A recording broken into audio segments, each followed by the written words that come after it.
भगवान तुम्हारे भगवान तुम्हारे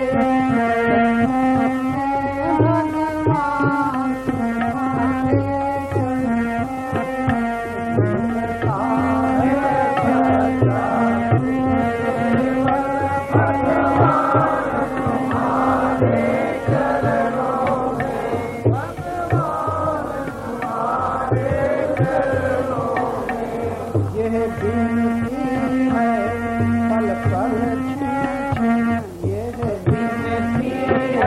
पल पल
प्रभु मेरे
दरवाजा खोल दिया जाए तो जो लोग ओस में बैठने में कष्ट हो रहा हो मंदिर के भीतर भी बैठ सकते हैं और वहां से भी सुनाई दे सकता है। जाड़ा सर्दी लग रही होगी बाहर, जिनको ऐसा कष्ट हो तो ऐसी व्यवस्था वो कर लें।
प्रत्येक कर्म करने वाले हम सभी मनुष्यों को कुछ देर जब कार्य न हो या जब आप कहते हो कि हमारा काम समाप्त हो चुका, तो साधना की बात हम कर रहे हैं। साधना और साधन में अंतर है। साधन तो कहते हैं जिसके द्वारा सिद्धि प्राप्त की जा सकती है, और साधना कहते हैं साधन के साधने को। साधन अगर न सद है तो सिद्धि नहीं मिल सकती। भोजन बनाने का साधन बर्तन है, बर्तन अगर न सद है तो सिद्धि नहीं मिलेगी। किसी गंतव्य स्थान में यानी जहां आप जाना चाहते हैं वहां पहुंचने का साधन साइकिल है, और साइकिल को साधे रहना ही साधना है। साइकिल अगर न सद है, मोटर ड्राइवर अगर हैंडल न साध सके, साधना बन बिगड़ गई। साधन और साधना, तो साधन तो वो हैं जिनके द्वारा हम काम लेते हैं, और साधना वो है कि हम उनको कार्य की सिद्धि तक साधे रहते हैं। जीवन की बड़ी गहन समस्याएं हैं और केवल विद्वान ही उनको सुलझा सकता है। लेकिन बड़ी विचित्र बात है कि हम बुद्धि का प्रयोग जीवन के प्रति नहीं करते हैं। बुद्धि का प्रयोग स्वतंत्रता के प्रति नहीं करते हैं। आप लोगों को शायद याद रहेगा कि संसार का कोई धनवान स्वतंत्र नहीं हो सकता, संसार का कोई बलवान स्वतंत्र नहीं हो सकता, संसार का कोई ऐश्वर्यवान स्वतंत्र नहीं हो सकता। बड़ी छोटी सी बात है, लेकिन हम लोगों की क्या दशा है? हमारे तुम्हारे पास न तो ऐश्वर्य है, न दर्शनीय यानी बल है, न संपत्ति है, न शक्ति। इतने पर भी हम लोग, क्या विचित्र रोग है कि अपने को अपनी सीमा के भीतर स्वतंत्र मानते हैं। एक पति पत्नी के ऊपर अपनी स्वतंत्रता साबित करता है, मैं पत्नी का स्वामी हूं, मैं दास नहीं हूं। एक मालिक नौकर के सामने स्वतंत्रता साबित करता है, मैं नौकर का स्वामी हूं, दास नहीं हूं। बहुत कम लोग जान पाते हैं कि स्वतंत्रता के अभिमान में अकड़े हुए मानव कितने परतंत्र हैं। तो इतना बड़ा दुर्भाग्य नहीं है कि कोई मानव परतंत्र है। सबसे बड़ा दुर्भाग्य यह है कि मानव अपनी परतंत्रता को नहीं जान पा रहा। अब अगर आप सोच सकते हो कभी नहीं अभी, तो देखो कम से कम जो एक अहंकार अगर झुकता है, अहंकार झुकता है, अहंकार पिघलता है और फिर अहंकार गलता है। कई स्तर हैं अहंकार का, थोड़ा पिघलना, अहंकार का गलना। महाराज कितनी बड़ी समस्या है। अहंकार से बढ़कर के संसार में कोई कठोर नहीं।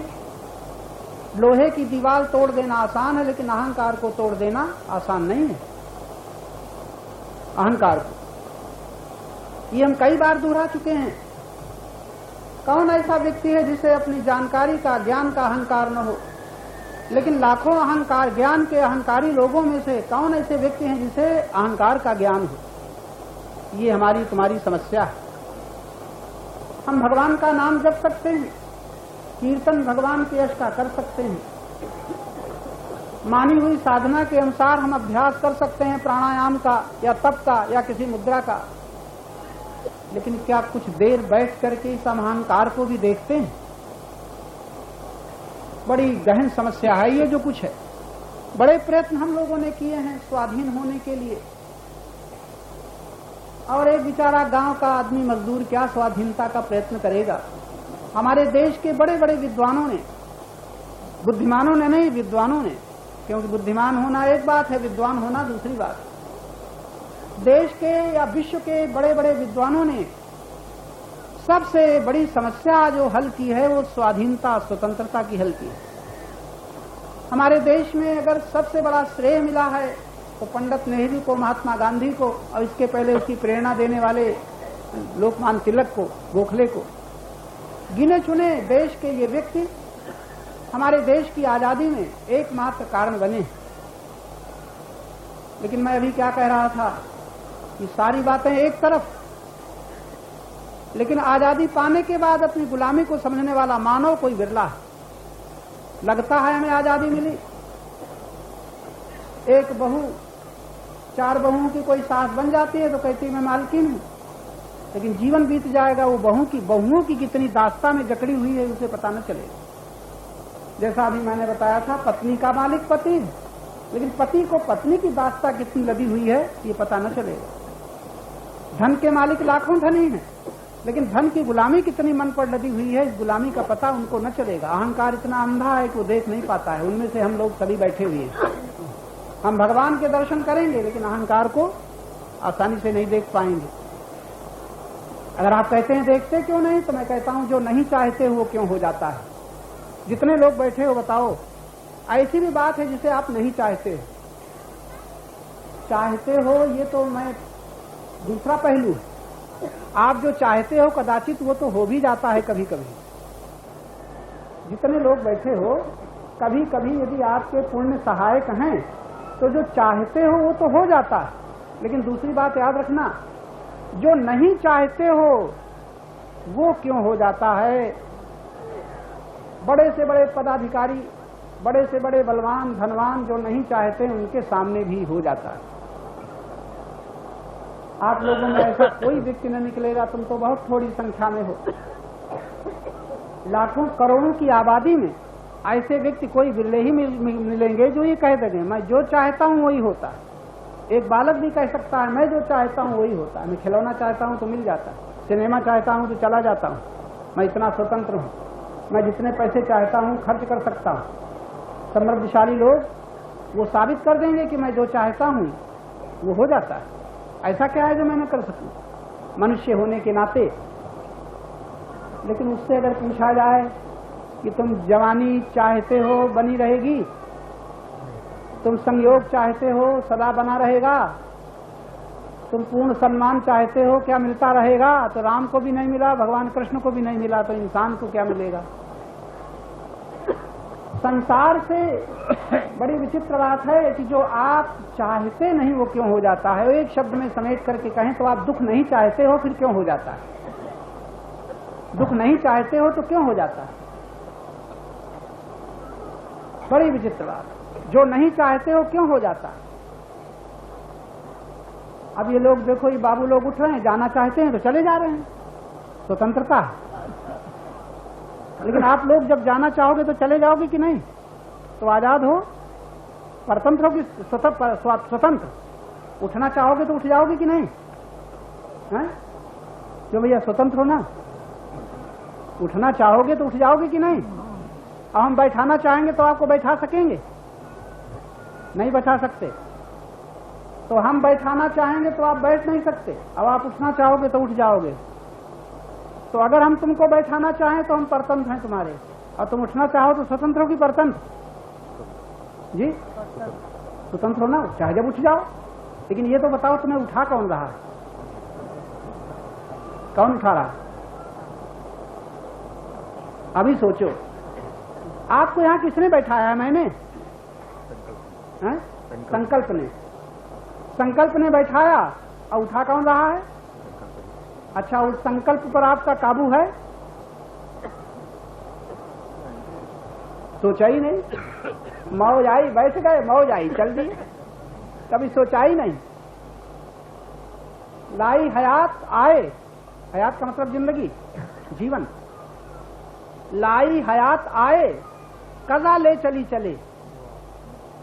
लाई हयात आए, कज़ा ले चली चले। अपनी खुशी ना आए ना अपनी खुशी चले। और लगता क्या है? मौज है हमारी, बैठे हैं, मौज में चल दी, और नहीं जानते कौन बैठा रहा है, कौन उठा रहा है, पता नहीं है।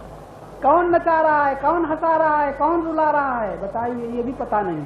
विद्वानों की बात कह रहा हूं। विद्वान जब तक अपना अध्ययन न करेगा, पुस्तकों का अध्ययन करना बड़ा आसान, गीता कंठस्थ कर लेना बड़ा आसान, शायद किसी के लिए रामायण कंठस्थ कर लेना आसान, लेकिन जीवन का अध्ययन, बहुत जागृति जब आती है क्षण क्षण की। कल मैंने बताया था, जो क्षण क्षण में जागृत है वो क्षण के पीछे रहने वाले शाश्वत को देख पाता है। मंदिर में जाने वाले उस अविनाशी को शायद न देख पाएंगे, तीर्थों में रहने वाले उस अविनाशी को न देख पाएंगे, बड़े बड़े संपत्तिशाली संपत्ति के बल पर, अधिकारी अधिकार के बल पर नहीं देख पाएंगे। लेकिन जो क्षण क्षण सावधान है जीवन को देखने के लिए, वो दर्शन कर पाएगा, जो क्षण के पीछे शाश्वत विद्यमान है, सदा रहने वाला विद्यमान है। क्या याद रहेगा? कभी आपने न सोचा हो तो आप सोच लो, न रहने वाले में रहने वाला कौन है? सदा न रहने वालों में, सदा न रहने वाली देह में, देह सदा रहने वाली है, तो देह तो सदा रहने वाली नहीं है, देह तो यहाँ की यहीं मिटने वाली है। लेकिन जो देह में रहने वाला है, क्या वो भी न रहेगा? क्यों भाई, देह मरती है, कौन मरता है? ये मौत से डरने वाले हम लोग कभी सोचते हैं? इतना भी तो नहीं देख पाते मरता कौन है। आपने कितनी बार प्रयोग किया हुआ, फलाने मर गए गांव में, हार्ट फेल हो गया। क्या मर गए भाई? कौन मर गया इसमें? अभी अभी शरीर, हार्ट फेल हुआ, शरीर मौजूद है, मरा कौन? और शरीर से जो निकल गया है वो भी मौजूद है, मरा कौन? बताओ कि कौन मरा? शरीर मौजूद तुम्हारे सामने आंखों की, और निकल गया है वो दिखता नहीं, लेकिन वो भी मौजूद, क्योंकि निकल गया है तो कुछ भी तो निकला है। जो रह गया है वो तुम्हारे सामने है, जो नहीं रह गया है वो तुम्हारे सामने नहीं है, फिर भी है। मरा कौन? तो कहोगे रामनिवास मर गए। रामनिवास किसका नाम है? देह का, और देह सामने है, मरा कौन? कोई कहता है मेरा बेटा मर गया, कोई कहता है मेरा पिता मर गया। अच्छा, पिता मर गया, क्या मर गया भाई? 5 तत्व का पूतरा, फिर वाही में गौन, मैं तो ही पूछूं पंडिता या में मर गया कौन? क्यों भाई बताओगे? अरे इतनी छोटी छोटी बातें हमें याद नहीं रहती। अब मृत्यु से हम डरते हैं, सारा सत्संग एक तरफ, गीता के पाठ एक तरफ, रामायण एक तरफ, वेद शास्त्र एक पर। भय क्या बताता है? क्यों भाई? भय अविनाशी में होता है कि विनाशी में? कभी अविनाशी में भय होता है? अविनाशी न रहेगा ऐसा कभी कहना पड़ा? अविनाशी न रहेगा तो अविनाशी कैसा? बड़ी छोटी सी बात है, आप ही तर्क के द्वारा बताइए। अविनाशी मर गया, कभी सुना? अरे उसके लिए अविनाशी का, जो मर जाए उसको अविनाशी कहेंगे? जो मरता है छूटता है उसी को तो परिवर्तन कहेंगे। अविनाशी में कभी मृत्यु नहीं है। तो तुम्हारी देह तो है विनाशी और देह में रहने वाला अविनाशी। आप सुन लिए ना सब लोग? अब तो मृत्यु का भय न लगेगा? क्यों भैया? लगेगा बाबा, चाहे जितना कहो, तुम्हारी चुनौती है, मैं बदल न पाओगे। हम मर चाहे जाए तुम्हारी बात नहीं मानेंगे। अकड़ करके कहो हम मर चाहे जाए तुम्हारी। एक रहा था सिगरेट पी रहा था, बीड़ी, तो किसी ने कहा भैया बीड़ी छोड़ दो, हम मर चाहे जाए हम बीड़ी नहीं छोड़ेंगे। तो ये जिद है। तुम बाबा लोगों चाहे जितना कहो, हम बार बार मरेंगे लेकिन हम विनाशी में आसक्ति नहीं छोड़ेंगे। चाहे भगवान राम कहें, चाहे कृष्ण कहें। हाँ, अखबार की बात मान लेंगे। आप लोगों की बात है, अखबार में कल क्या निकलेगा मानोगे कि नहीं? अखबार के निकले हुए से अगर तुम्हारे धन का, तुम्हारे परिवार का, तुम्हारी जमीन जायदाद का कानून के बदलने से संबंध है तो तुम चुपचाप बैठे रहोगे, राम राम जपोगे, मंदिर जाओगे, तीर्थ नहाओगे? एकदम फिक्र बढ़ जाएगी, कानून बदलने वाला है, कैसे बचाएं, कैसे रक्षा करें। क्यों भैया? और गीता में, अखबार में तो लिखा है ये बदलने वाला है, और गीता में लिखा है तुम्हारा शरीर बदलने वाला है। जो दुनिया का बदल है हमारा थोड़े बदले। क्या मौज है, मौज है। देखो तो अखबार की बात मान लेंगे। ये किनकी बात कह रहे हैं? मूर्खों की बात नहीं कह रहे, ना समझों की नहीं कह रहे, आप जैसे विद्वानों की बात कह रहे हैं। मैं एक नहीं हजारों लोगों को आप लोग देखेंगे, जानते हैं, जो अखबार रोज पढ़ते हैं लेकिन गीता नहीं पढ़ते। और सत्संग में आने वाले बहुत लोग हैं, कभी गीता नहीं पढ़ते, कभी रामायण नहीं पढ़ते। ये बाबा लोगों के लिए, हमारे लिए थोड़े। हमारे लिए चाहिए पैसा, हमारे लिए चाहिए सम्मान, हमारे लिए चाहिए अधिकार। रामायण गीता बाबा लोग तुम पढ़ो, मजा पाओ तो उपदेश दे दो, भेंट ले जाओ। ये मना स्थिति हमारी जब चल रही है तो मैं केवल इशारा कर रहा हूं, क्या हम अपने का अध्ययन नहीं कर पाते? इसीलिए व्याख्यान क्या है? ये व्याख्यान मनोरंजन के साधन बन जाते हैं। मन थोड़ा संतुष्ट हो जाता है, अहंकार संतुष्ट हो जाता है, अनुकूलता में मन, लेकिन दर्शन नहीं हो पाता। बड़ी गंभीर बुद्धि की जरूरत है, बड़े सजग होने की जरूरत है। सजगता, गंभीरता, ये मानवता के बड़े सुंदर लक्षण हैं। आप लोग कभी कभी गंभीर और शांत होकर के, और मैं युक्ति बता दूं, जब कभी दुखी हुआ करो तुरंत देखो ये दुख क्या है, और जब कभी सुखी हुआ करो तुरंत देखो सुख क्या है। उत्तर याद रखो तो याद रखना, अनुकूल वेदना का नाम सुख है, प्रतिकूल वेदना का नाम दुख है। याद रहेगा? पता नहीं कब कितनी देर अनुकूल रहे, कब प्रतिकूल हो जाए। अनुकूलता ही सुख है, प्रतिकूलता ही दुख है। एक बड़ी संक्षिप्त परिभाषा है। अरे जिसे तुम चाहते हो इसी को सुख कहते हैं, जिसे तुम नहीं चाहते हो इसी को दुख कहते हैं। बड़ी छोटी सी बात। क्या सुना? जिसे तुम चाहते हो बस वही सुख। कभी दुख को चाहते हो और सुख को, बात ही याद रखना, जिसे चाहते हो वही सुख। मैं तो कहता हूं तुम भगवान को भी नहीं चाहते हो, तुम लोग अपनी पत्नी को भी नहीं चाहते हो, तुम लोग अपने पति को भी नहीं चाहते हो। चाहते हो तो सुख चाहते हो कि दुख चाहते हो उनसे? और तुम लोग प्यार चाहते हो कि डंडा चाहते हो? गाली चाहते हो कि अपनी तारीफ चाहते हो? जो चाहते हो इसी को सुख कहते हैं, जो नहीं चाहते हो इसको दुख कहते हैं। हो सकता है अभी घर चाहते हो तो सुख, और एक दिन ऐसा भी हो सकता है घर काटता है, नहीं चाहते हो तो दुख। अशोक वाटिका, जहाँ शोक रह नहीं जाता, ऐसी रावण की वाटिका, विचित्र वाटिका थी, अद्भुत। संसार में श्री जानकी जी को अशोक वाटिका कैसी दिख रही है? नूतन किशलय अनिल समाना, अनल समाना, अनल आग के समान दिखाई पड़ते हैं। क्यों? अब नहीं चाहते इसलिए दुख। और जो उस अशोक वाटिका के अशोक वृक्ष के कोमल हरे भरे पत्तों को चाहता है वो सुख। जो तुम चाहते हो यही सुख है, जो तुम नहीं चाहते हो वही दुख है।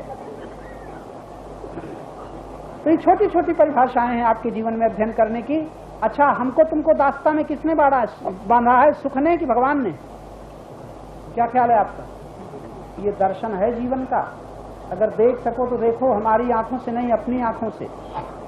तभी लोग कहते हैं तुम्हारी हृदय की अगर खुली हो तो देखो, फूटी हो तो हमारे हृदय खुली है कि फूटी है?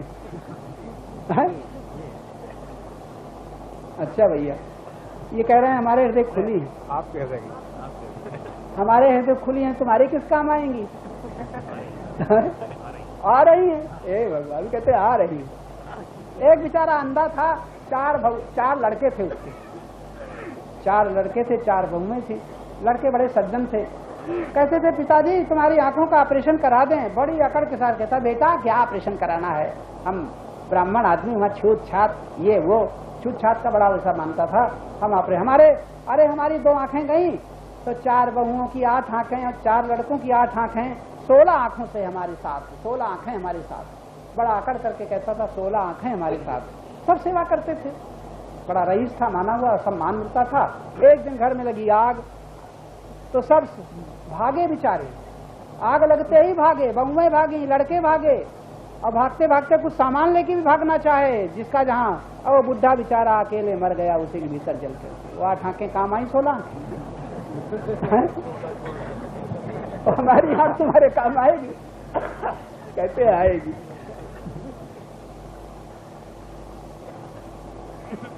बेशक अगर इन शब्दों के द्वारा हम जाग जाएं, हमारी हृदय की खुल जाएं, हृदय की खोलने की साधना को पकड़ लें, तो बेशक इतना ही काम आ सकता है। मेरी आंखें तो काम ना आएंगी और किसी की आंखें मेरे काम ना आएंगी, आंख अपनी ही काम आएगी। बस उसी आंख खोलने की साधना का नाम साधना है। आप लोग सज्जनों, उस आंख खोलने का उपाय अगर करना चाहो तो आज ही से शुरू कर सकते हो, नहीं तो कल से शुरू करो। और उपाय क्या है? थोड़ा भीतर की यात्रा करो बस। अब हम ये कहकर के संतोष न करेंगे कि जप करो। वो जप बड़ा सुंदर साधन, कीर्तन बड़ा सुंदर साधन, रामायण का पाठ बड़ा सुंदर साधन, लेकिन सब कुछ करते हुए अगर हमारे आंख न खुली तो रामायण भी कहाँ टकरा करके रह गई, गीता के श्लोक कहीं टकरा करके रह गए, ये व्याख्यान उपदेश पता नहीं कहाँ अटक गए, और अटकते अटकते हम भटक गए, पता न चला। इसलिए साधना के लिए बहुत सजग होकर के आप अवसर निकालें। कैसे? वो साधना क्या है? तो साध लो। क्या साध लो? साधन को। साधन क्या है? साधन धाम मोक्ष कर द्वारा, ये सब साधन है। क्या साधन है? शरीर साधन है, हाथ साधन है, पैर साधन है, आंखें साधन है।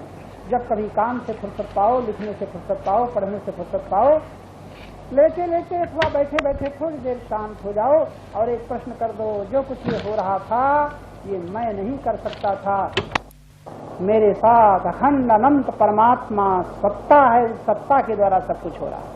अभी जरा गूढ़ बात आपसे कह रहे हैं। अरे आप ऐसी बात न सुनोगे तो फिर कौन सुनेगा? आप ये न मानोगे तो फिर किसकी मानोगे? माने बिना तो आप रह नहीं सकते हो। या एक बात और बताते हैं, आप लोगों में ऐसा कोई नहीं जो किसी की माने बिना रहे, कोई है ही नहीं। आप माने बिना रह ही नहीं सकते, लेकिन हाँ हो सकता है गुरु वाक्यों को न मानो, हो सकता है भगवान के न मानो, हो सकता है संतों की न मानो। तब किसकी मानोगे? किसकी मानोगे? ज्ञानी की न मानोगे तो अज्ञानी की भी न मानोगे। ऐसा आप लोगों में कोई है जो अज्ञानी की न मानी हो? कोई है? हाथ उठा दो कि हम अज्ञानी की नहीं मानी। कोई है ही नहीं, हम अज्ञानी की माने बिना रही। अरे भाई, तुम अगर भगवान की न मानोगे तो शैतान तो मना देगा ही। अगर तुम संतों की न सुनोगे तो किसी की तो सुननी पड़ेगी ही। अगर यहाँ न बैठोगे तो कहाँ बैठोगे? कहीं तो बैठोगे ही। 2 ही दिशाएं हैं, एक वो दिशा एक ये दिशा। 2 ही दिशा में आप सुनते, या तो इधर सुनो या तो उधर सुनो, इधर जैसी करो या उधर जैसी करो, इधर की मानो चाहे उधर की मानो। आप माने बिना रह नहीं सकते, आप सुने बिना रह नहीं सकते। आपको सुनना पड़ेगा ही, कुछ करना पड़ेगा ही, किसी के पास बैठना पड़ेगा ही, किसी का सहारा लेना पड़ेगा ही। फर्क इतना है कि आदत के अनुसार तुम जो सहारा ले रहे हो, जो सुन रहे हो, जो कुछ कर रहे हो, वो दिशा मृत्यु की दिशा है। एक वाक्य हम प्रायः दोहरा देते हैं, स्वयं से संसार की ओर जाना ही मृत्यु की दिशा है। स्वयं का मतलब क्या है? खुद, अपने आप। आप अपने आप में, भाषा हमारी कुछ कठिन तो नहीं लग रही? आपकी जो यात्रा हुई स्वयं से हुई कि भगवान से हुई? क्या ख्याल है आपका? आपकी जो यात्रा हुई, यात्रा जब होती है, गति होती है, तो जहाँ कहीं स्थिर होता है, कोई रुकावट, जैसे हम बोलते हैं तो बोलने के पहले मौन होते हैं कि बोलते ही रहते हैं? हमारा बोलना मौन से शुरू होता है, हमारा चलना स्थिरता से शुरू होता है, हमारा सुनना मौन से शुरू होता है। जो कुछ हम करते हैं वो करते करते, तो मेरा इशारा है कि आपकी जितनी भी गतियां हो रही हैं वो कहाँ से हो रही हैं? जहाँ से हमारी तुम्हारी प्रत्येक गति हो रही है, तो वो स्वयं से हो रही है कि और किसी से? अपने आप से ही तो गति होती है, आप से ही आपकी गति होती है। कोई कहेगा नहीं नहीं भगवान से गति होती है। ऐसा तो आप लोग न कहोगे कि हमारी गति भगवान से होती है। तुम्हारी गति भगवान से होती है तो इसका मतलब है अपनी गति के पीछे रहने वाले भगवान को आपने देख लिया है, जान लिया है। तो ये तर्क आपको यहाँ न ठहरने देंगे। आपकी कोई भी गति होती है तो स्वयं से होती है, खुद से होती है, खुद से होती है। अपने आप से जो आपकी गति हुई वो कहाँ ले गई? वो संत की ओर है कि परमात्मा की ओर? बस ये बात बड़ी महत्व है, आप लोग विद्वान से पकड़ो। आपकी जो भी गति है स्वयं से शुरू होती है, और स्वयं से शुरू होने वाली गति कहाँ ले जाती है? संसार में। तो स्वयं से आप किधर चलते हैं? दुख की ओर चलते हैं, की ओर? क्यों भैया ऐसा न बोलो, सोच करके बोलो। कोई आदमी नहीं है दुख की ओर चले। जितना आपकी यात्रा सुख के लिए, स्वयं से अपने आप से संसार की ओर, सुख की ओर, सुख के लिए देख रहे हो कि दुख के लिए? सुख के लिए देख रहे हो, दुख के लिए नहीं देख रहे हो। स्वयं से संसार की ओर देखना ही सुख की दिशा है, सुख की दिशा। और उस सुख का अंत कहाँ होगा? दुख में। ये भी याद रखना, स्वयं से संसार की ओर देखना ही दुख की दिशा है, उसका अंत कहाँ होगा? दुख में। और संसार से स्वयं की ओर लौटना, ये बड़ी महत्व की बात आप सुन रहे हो। स्वयं से संसार की ओर चलते जाना और संसार से स्वयं की ओर लौट पड़ना, ये आनंद की दिशा है। नोट कर लेना इन्हीं शब्दों में। स्वयं से, स्वयं का मतलब अपने आप से, खुद से दुनिया की ओर चलना मजा की दिशा है, और दुनिया से खुद में आ जाना आनंद की दिशा है। ये आनंद की दिशा कहाँ मिली? अपने में लौटने में। आनंद का द्वार कौन है? आनंद का द्वार है अपने आप। मैं ही आनंद का द्वार हूँ कब? जो अपने में ठहर जाऊं तब। और मैं ही सुख के पथ में परतंत होने जा रहा हूँ कब? जब न ठहर करके सुख की ओर चल पड़े तब। हर एक सुख का अंत दुख में होगा। ये हम शब्द बार बार दोहरा देते हैं कि आप लोगों को याद हो जाए। दुख का अंत सुख में होता है, लेकिन कोई सुख न चाहे तो तुरंत दुख का अंत शांति में हो जाता है। अगर सुख न चाहे तो संयोग का अंत वियोग में होता है, फिर संयोग न चाहे तो वियोग का अंत योग में हो जाता है। शरीर का अंत मृत्यु में हो जाता है, यदि फिर शरीर न चाहे तो मृत्यु का अंत मुक्ति में हो जाता है। इतनी सरल है। बस आगे पीछे, या तो उधर बढ़ो या तो लौटो। लौटो तो कहाँ तक लौटो? अपने परमात्मा तक लौटो। ऐसा नहीं कैसे बनता? अपने आप तक लौटाओ, परमात्मा का द्वार मिल गया। अपने आप को छोड़ करके बढ़ते चले जाओ सुख की दिशा में। संसार का बड़ी लंबी यात्रा आपकी शुरू हो गई। कुछ लोग कहते होंगे, बात समझ में नहीं आती। तो क्यों? बुद्धि की मंदता है, इसलिए समझने के लिए बुद्धि बहुत आवश्यक है। बुद्धि बहुत आवश्यक। कई जन्मों बाद बुद्धि का विकास होता है, ये भी याद रखना। अगर कोई जानवर से पहले जन्म में जानवर था, अब मनुष्य बना है, तो उसके जीवन में बुद्धि का विकास बड़ा कठिन है। कई जन्म लग जाते हैं। हम लोगों को तो 84 लाख शरीर धारण करते करते कई हजार जन्म तो मनुष्य के बीतते, कई हजार जन्मों बाद तब जाकर के कुछ सभ्यता आती है, बुद्धि का विकास होता है। जब बुद्धि का विकास हो जाता है तो ज्ञान में दर्शन बड़ी जल्दी हो जाता है। बुद्धि का विकास न हो, चाहे इतना रटाओ चाहे इतना पढ़ाओ, दर्शन की क्षमता नहीं होती। ये भी मैंने इशारा किया, कभी ध्यान के द्वारा ऐसा देखो कि शरीर के भीतर एक यात्रा करो। बात इतनी हमने बढ़ाई थी। स्वयं से संसार की ओर यात्रा तो हो रही है, लेकिन संसार से स्वयं की ओर यात्रा करने वाला कोई साधक हो सकता है। जब कभी 5 मिनट, 1 मिनट, 15 मिनट आपको समय मिले, शरीर को ढीला छोड़ दो, ऐसे बैठ जाओ, अंगुलियों को यूं लगा लो ऐसे, और बैठ करके चाहे यूं रख लो, और बस शांत हो करके बस कुछ न करो, और जो हो रहा है धड़कन, श्वास, जो कुछ भी उसको देखो। बस देखते देखते आप फिर अपने को देखने की योग्यता प्राप्त कर लेंगे। लेकिन इसके लिए ये तो हुआ साधना, ये तो हुई साधना। अब व्यवहारिक जीवन में कम से कम यदि आप परमात्मा भक्ति नहीं चाहते हैं, मुक्ति नहीं चाहते हैं, तो सुख तो चाहते हैं, सुख चाहिए। तो सुख चाहने वाले को बहुत सतर्क रहना चाहिए, किसी प्रकार दुख न दे। लेकिन बड़ा कठिन है, आदत पड़ गई है तो किसी के दूसरे के दुख की परवाह नहीं होती। मैं बार बार आदत पर जोर देता हूं। लेकिन ये साधना देखो, हर एक व्यक्ति, मैंने बताया था, जितने भी आपके जीवन में अनुकूलता है सब पुण्यों के द्वारा है। पुण्य, जितना पुण्य आपके होंगे आप जो चाहें तो होता चले जाएगा, और जहां पाप उदय हुए तहां जो चाहें तो नहीं होगा, वहीं से दुख आ जाएगा। तो इस तरह से आप सभी लोग पुण्यवान हो सकते हैं। अब पुण्यवान होने के लिए आपका घर ही बहुत है, पड़ोसी बहुत है।